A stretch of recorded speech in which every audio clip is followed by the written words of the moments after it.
நாடு முழுவதும் மத்திய மாநில அரசுகள் மூத்த குடிமக்களுக்கு என்று பல்வேறு வகையான திட்டங்களை செயல்படுத்தி வருகிறது.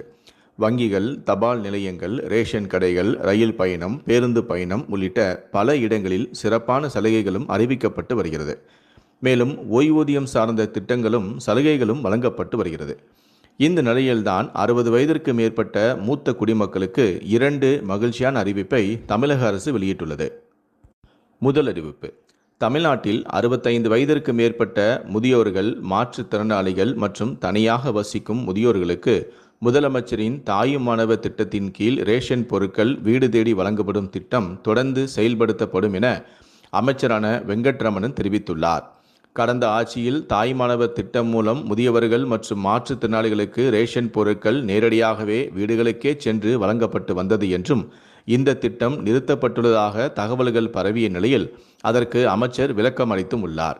இது குறித்து அவர் கூறுகையில், பொதுமக்களுக்கு பயனளிக்கும் இந்த திட்டம் தொடர்ந்து நடைமுறையில் இருக்கும் என்றும், குறிப்பாக முதியவர்கள் மற்றும் மாற்றுத்திறனாளிகள் சிரமமின்றி ரேஷன் பொருட்களை பெறும் வகையில் அரசு நடவடிக்கை எடுத்து வருவதாகவும், நியாய விலைக்கடை ஊழியர்கள் நேரடியாகவே வீடு தேடி வந்து ரேஷன் பொருட்களை வழங்குவார்கள் என்றும் தெரிவித்தார்.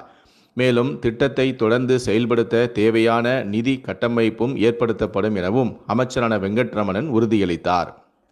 இரண்டாவது அறிவிப்பு: தாவேகா தேர்தல் அறிக்கையில் அறிவிக்கப்பட்ட மகளிர் உரிமை தொகை திட்டத்தை செயல்படுத்தும் நோக்கில் 60 வயது வரையுள்ள பெண்களை கணக்கெடுக்கும் பணி தொடங்கப்பட்டுள்ளது.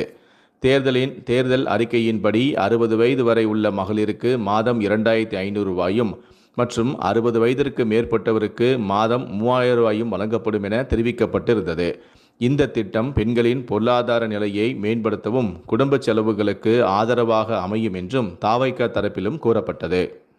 மேலும் மகளிர் உரிமை தொகை திட்டத்தின் பெயரை மதிப்புமிகு மகளிர் திட்டம் எனவும் பெயர் மாற்றவும் தமிழக அரசு தற்போது ஆலோசனை மேற்கொண்டு வருவதாகவும் தகவல்கள் வெளியாகியுள்ளது.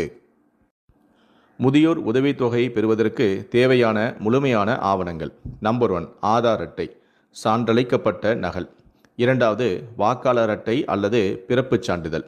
வயது மற்றும் குடியுரிமைக்கான ஆதாரம், அதாவது நீங்கள் தமிழ்நாட்டை சேர்ந்தவராக இருக்கிறீர்களா என்பதை பார்ப்பதற்காக.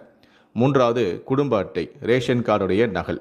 4வது, வருமானச் சான்று. ஆண்டு வருமானம் 75,000க்குள் இருக்க வேண்டும். உங்களுடைய குடும்ப உறுப்பினர் யாரும் வருமான வரி செலுத்தியிருக்க கூடாது. 5வது, வங்கி கணக்கு புத்தகம், அறிவிக்கப்பட்ட பயனாளியுடைய கணக்கு விவரங்கள். அடுத்து 6வது, பாஸ்போர்ட் அளவு புகைப்படம். சமீபத்தில் நீங்கள் எடுத்துக்கொண்ட 2 புகைப்படங்கள் தேவைப்படும். கடைசியாக ஆதரவற்றோர் சான்று. வட்டாட்சியர் அல்லது கிராம நிர்வாக